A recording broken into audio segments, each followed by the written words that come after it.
அனைவருக்கும் ஜோதிஷாச்சாரிய திருநாவுக்கரசின் பணிவான வணக்கங்கள்.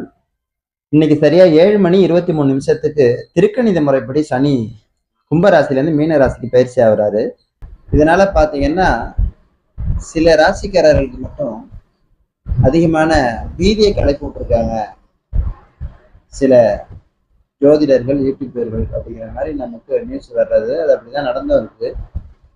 இது சனி பயிற்சி எந்த அளவுக்கு ஒரு ஜாதகத்துல வேலை செய்யும் அப்படிங்கிறத பார்க்கணும். அது பீதி ஆகிற அளவுக்கு இன்னும் அந்த அளவுக்கு விஷயமே கிடையாது. பீதி ஆக வேணாம். அதாவது சிம்ம ராசிக்காரங்களுக்கு அஷ்டமத்து சனி, தனுசு ராசிக்காரங்களுக்கு அர்த்தமாச சனி ஆரம்பிக்க போறது, மேச ராசிக்காரங்களுக்கு ஏழரை சனி ஆரம்பிக்க போறது, மீனத்துல பாத்தீங்கன்னா மீனத்துக்கு கும்பத்துக்கெல்லாம் ஏழரை சனி நடந்துகிட்டு இருக்குது. இதெல்லாம் பாத்தீங்கன்னா அப்புறம் சனி இருக்க 3ஆம் பார்வை 10ஆம் பார்வை இந்த வீடுகள்லாம் பார்த்தீங்கன்னா சொல்லி பயமுறுத்தி பீதியை கிளப்பி விட்டுருக்காங்க அப்படிங்கிறது உண்மையான விஷயம்.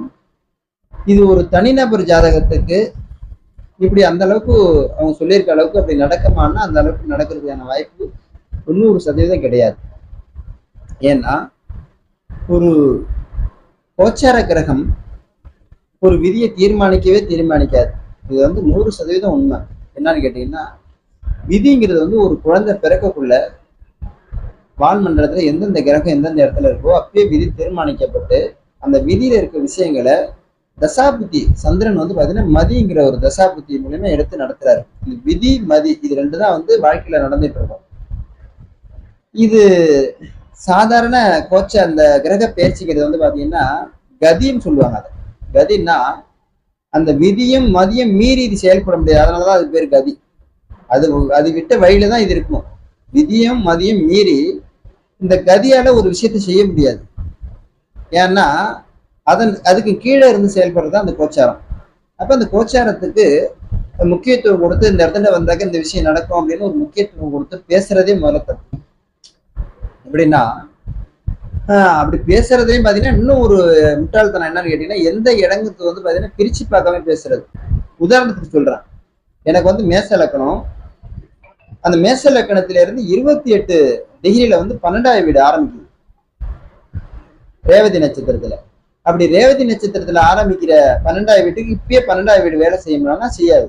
எனக்கு வர்றதுக்கு இன்னும் 2.25 வருஷம் ஆகும். எனக்கு 12ஆம் வீட்டுக்கு சனி வரக்கூடாது. அப்படி எல்லாருக்கும் இது மேல தான் மாறுபட்டிருக்கும். அது ஜாதகத்தை வச்சு எந்த டிகிரியில 12ஆவது வீடு ஆரம்பிக்குது, எந்த டிகிரியில 8ஆவது வீடு ஆரம்பிக்குது, எந்த டிகிரியில 4ஆவது வீடு ஆரம்பிக்குதுன்னு அப்படி பிரிச்சுதான் நம்ம அர்த்தமாச சனியா, அஷ்டமத்து சனியா, ஏழரை சனியான்னு நம்ம பிரிச்சு பார்க்கணும்.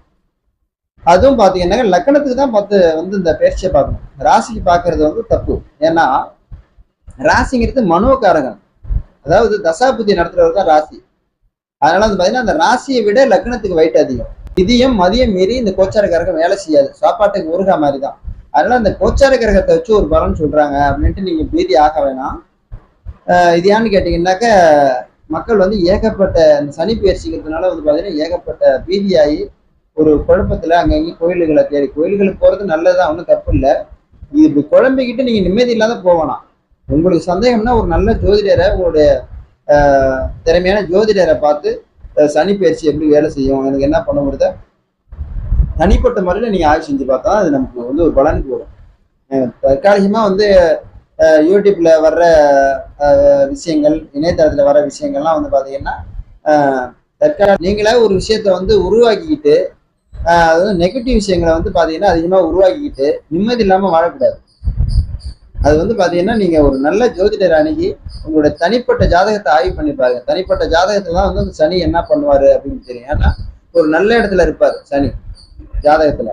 அவர் நல்ல பலனை செய்யக்கூடிய யோகத்துல இருப்பாரு. அவர் பாத்தீங்கன்னா சனி பயிற்சியில ஒரு கெடுதலை பண்ணுவாருன்னா பண்ண மாட்டார். ஏன்னா விதி அமைப்பை மீறி இந்த கோச்சார கிரகம் வேலை செய்யாது. அதனால நீங்க பெரிய அளவு பீதி ஆக வேணாம்.